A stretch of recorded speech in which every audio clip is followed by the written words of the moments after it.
What's going on, guys? It is Foxy98 here, and welcome back to a brand new F1 2017 career mode video for you guys today here on my channel. Today we are back here for the Singapore Grand Prix for today's episode. If you guys do enjoy today's video, drop it a like, that'd be absolutely awesome. Subscribe if you're new around here as well. And without further ado, we get straight into it. So Chris comes along and he basically tells me to don't forget about my resource points. They are there to use, but I don't think Chris seems to understand that I only have 637 resource points, and that's not actually enough to upgrade my car. So I think he might need to rethink that one, but yeah. Anyway, let's get straight into this. But before we get into this episode, if you guys do enjoy today's video, drop it a like, subscribe if you're new around here as well. There will, I believe, be a double upload of career mode today. The reason being is I can't really spoil it, but basically there wasn't a lot for me to edit in this video. It's not taken me long to edit out this video. So I have enough time to go ahead and do another one. So that's what I'm gonna do. So if you guys are hyped, that'll be absolutely awesome. I think the next one will be out about 6:30 p.m. UK time. I would have thought that somewhere around 6:30 p.m. Is around when I'll try and upload the second one. But anyway, as you can see, we're going to be making our setup like we always do for today's episodes. And for today's episode, I'm going to go with 7.7 wings. I feel like I need a little bit more downforce. Transmission-wise, I keep that always the same as well as suspension geometry. For the suspension, I've decided I need a little bit more front suspension and also anti-roll bar. The ride height, I always like to drop down, and that's how we're going to work things. With the brake pressure-wise, we're just going to drop that down to 84 on the front tire pressure, and then on the rear brake pressure, you saw there. And then we're going to change the ballast to 7. Now, the reason I've done all those changes is I want to try and get the best stability and traction possible, as this is obviously a car. This is a circuit where you need a very stable car, and you also need good traction because there's a lot of heavy braking zones and a lot of traction zones out of the corners. So that's what we're doing. Moving on then into the practice sessions, we did very well in the track acclimatization as expected. Tire wear test, this is a street circuit, so you're not really going to struggle on this track. We managed to get a purple. Fuel saving, again, really struggling with fuel saving. I can't get fuel savings into purples to save my life, so I'm just going to keep getting them in the green, which is fine by me. I'll take the 30 resource points, it's better than none. And the qualifying simulation run, it didn't go, I don't think it went that well, no. We seem to be struggling here on our first lap. We didn't actually complete it. I don't know if we had any problems on the lap. I don't think so. I think it was just lack of speed, really, with the old engine components. In the race strategy, though, for once we actually completed the race strategy and we didn't ignore it, so that's all good on that front there. And as you can see then, we're picking up all of our resource points and we're up to 845 resource points, collecting a lot now as we get towards the end of the season. Listening then to the qualifying objectives from Emma, she is going to tell us to qualify 3rd or higher and beat Max Verstappen. They're always the objectives. They seem to be the norm. It was only when I first joined Ferrari did they want 2nd or they wanted a front row start. But now they've limited it down to what it was before. But as you can see, we are now going to be changing to our a brand new power unit. Element number 4 now, so we're on our final element, so we are looking close towards a penalty for an upcoming race, and I do expect to take a penalty in this career mode. I'm not sure what track yet, but I am expecting to take one. As you can see then, into Q1 then, and we were comfortably fastest by 9/100ths of a second over my teammate Sebastian Vettel. Lewis Hamilton 2/10 back, and you can see there Valtteri Bottas, I believe, was on super soft tyres somewhere in the mix of all of that. Yes, he was. He qualified 7th on a set of super softs, so getting himself through on the slower tyre compound. It's Q2 then, and it actually changed to the intermediate conditions, and you can see the car sliding about there. We actually do make contact with the wall, and we have lost our front wing end plate, but as it's come towards the end of the lap, it's not going to affect us that much, but we literally slide the car across the line for a 1:56.7, which was the fastest lap time of that session. And as we skip all the way to the end when the full wet conditions came out, we're 7/10 behind Sebastian Vettel after Q2. And Bottas there having to actually qualify on full wet tyres and actually beat Lewis Hamilton, who did his qualifying time on intermediate. So pretty interesting qualifying session there. Into Q3 we go now, and the track has dried up, and I decided that it was intermediate to start the qualifying session. So I have gone out, and I've made sure I am the last man out to go across the line, and we have gone and absolutely smashed the pole position time, and that is my first pole position of my career mode. That is the first one. We got close in Canada, We got close as well on other tracks, but there it is, though. 1.6 seconds we were faster than the rest, and you can see it there. Everyone qualified on Inters. Some went out on Ultra Softs, like the two Ferrari, myself, Vettel, and the two Mercs. However, I went out as late as I possibly could and made sure I was last man to cross the line, and it really paid off. The track evolution was there, and we got pole position. And I'm really happy for it, and we can be satisfied with that qualifying result today, and hopefully we can convert that into a race win. But yeah, really happy. That's the first time that I've managed to claim a pole position in my career mode, so on that front I'm extremely happy, and yeah, we can hopefully now strive forward and get some good points. But as you can see then, resource points wise, we're now up to 957, so gaining a lot of resource points, and in the team approval we are going to get slightly higher up in the team approval thanks to the beating Sebastian Vettel and the objectives. Listening to the session goals now, it's going to be finish on the podium, beat Max Verstappen, and also finish 9th, and there it is because I already know him already. Let's get into the race. Anthony Davidson is alongside me in the commentary box this evening, and big race this one, a real test of endurance. Sounds right up your alley. Wouldn't you just love to be down there on the grid right now? You know what, Crofty? I'm pretty happy to be up here in my air conditioning, thank you, right now. I can't stress just how difficult these conditions can be, especially when you consider it's the longest race on the calendar in terms of time. It's also one of those races where you have to remember to keep drinking, or there's a real risk of dehydration, just like we saw with young Kevin Magnussen a couple of years ago, don't forget. We mentioned the bumps as well. Take a look at the onboards if you get a chance during this race. The movement in the suspension and the chassis is just incredible, and it's lots of hard work to wrestle the car around a lap here. We're almost ready to go then, and this is what the starting grid looks like for today's race. It's Ferrari in pole position then, and starting alongside in P2 is Sebastian Vettel. Looking down the rest of the grid we have Hamilton, Bottas, Max Verstappen, and Ricciardo, Magnussen, Perez, Stroll, and Jolyon Palmer, Grosjean, Hulkenberg, Daniel Kvyat, and Massa, Ocon, Alonso, Stoffel Van Dorn, and Carlos Sainz. Ericsson and Pascal Wehrlein completes the grid. And now it's time to head down to the track.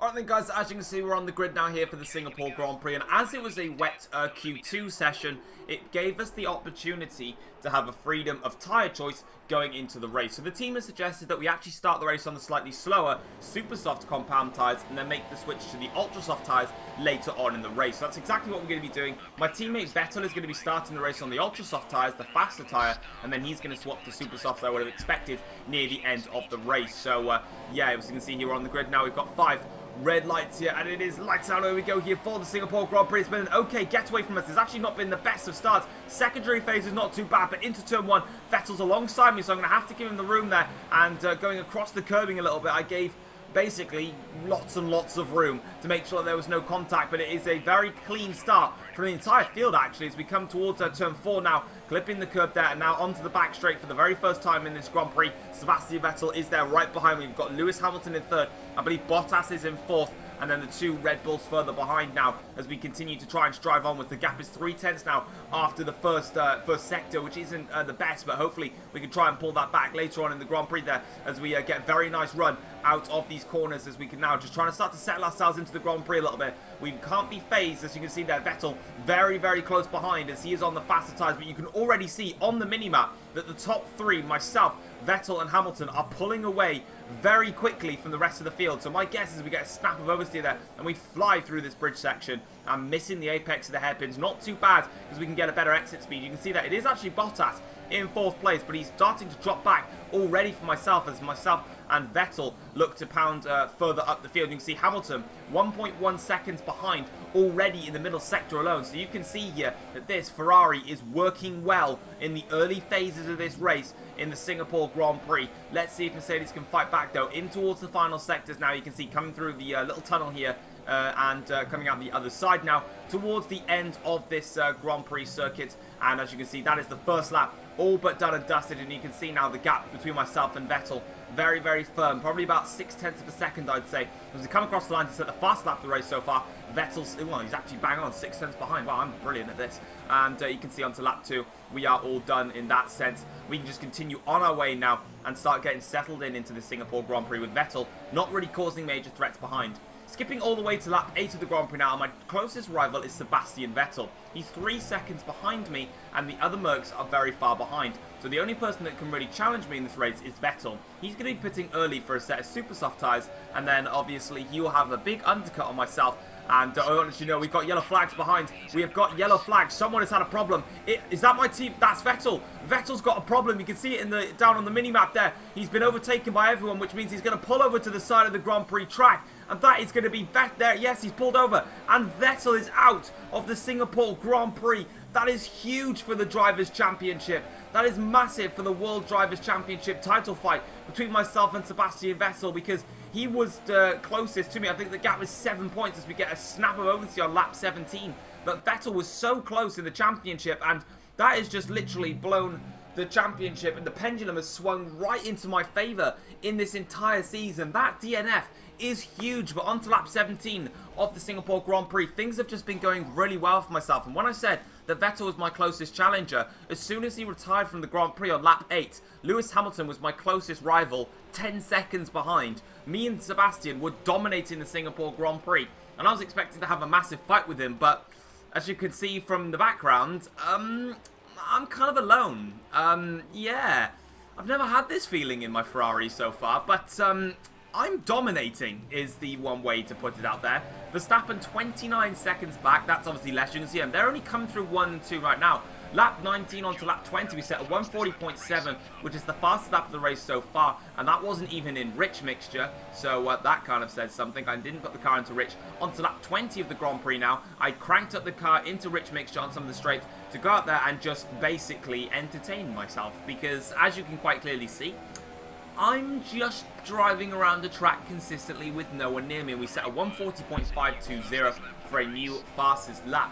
On to lap 22 of the Grand Prix now, and yeah, things are getting quiet, but we have got a yellow flag in the background there. I'm not sure who that is for. Someone has pulled off, and Sergio Perez is out of the Singapore Grand Prix. And I'm not gonna lie, I was kind of begging for a safety car, just so we could all get bunched up again. But on to lap 24 of the Grand Prix now, and we're catching up to some back markers, and this was kind of the stage in the race where, yeah, I have to put these clips in to try and make the video.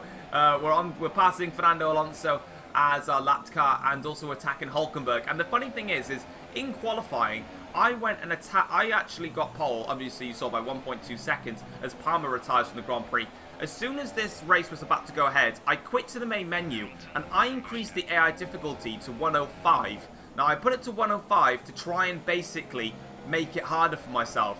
But it seems by going to an even harder difficulty, because I usually race on 103, which is 103 Ultimate. I changed it to 105 Ultimate to try and make it that little bit harder for myself in the race, because I qualified so high up. But onto lap 31 of the Grand Prix, that kind of didn't really make a difference. Yeah, that was something. We have absolutely dominated the Singapore Grand Prix, and you know when I said that there was going to be a double upload today?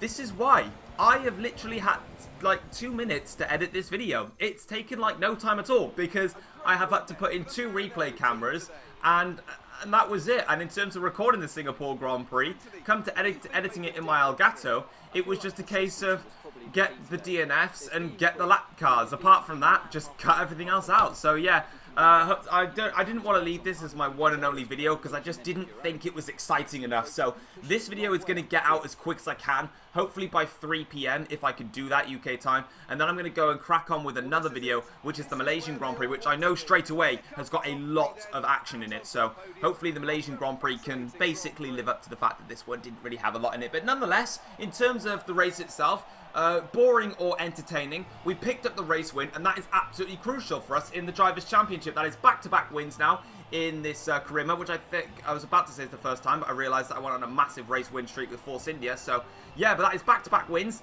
and absolutely perfect result. Pole position, fastest lap, and led every lap. And yeah, I literally have just picked up the Grand Slam. I got, yeah, like I said, pole position, fastest lap, race win, led every single lap. Nobody overtook me in the Grand Prix. I stayed first the whole race through. So yeah, that is the full Grand Slam, and we finished half a minute clear of everybody else. But in the Drivers' Championship, you can see it now. The gap is 28 points this time, so it's gone from 7 to 28 points, and that's because Lewis Hamilton has gone in front of Sebastian Vettel. So that DNF has really put the championship in my favour. In the constructor standings, the gap is 11 points, but look at that. I set a 140.2, and the best the AIs could do was a 142.9.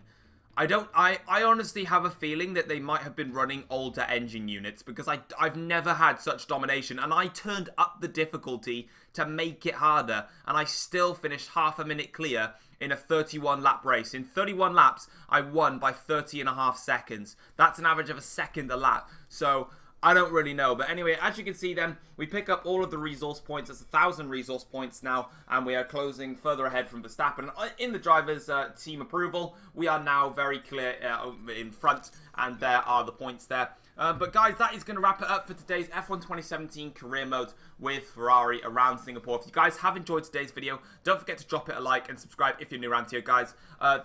New around here as well. And guys, the support on these videos has been absolutely insane. I say it every time because they just keep getting better and better and better. The Hungarian Grand Prix has had 82 likes, which is the most amount of likes on a single video from any of my videos I've ever made. And also yesterday's video, the Italian Grand Prix, is on nearly 80 likes, and that's nearly now my most liked video. So you guys are absolute legends, and I really like every single one of the comments as well. I always like reading them. They're awesome to see. And I think we make an upgrade, which is why I'm kind of just babbling on at the moment, because I think we're having a look at the R&D tree. I was thinking of what I could potentially go ahead and take a look at in terms of upgrading. But I don't think I do anything. But if I do, you'll see it in the next episode. But guys, thanks for watching, and I'll see you guys next time. Take care all. Peace.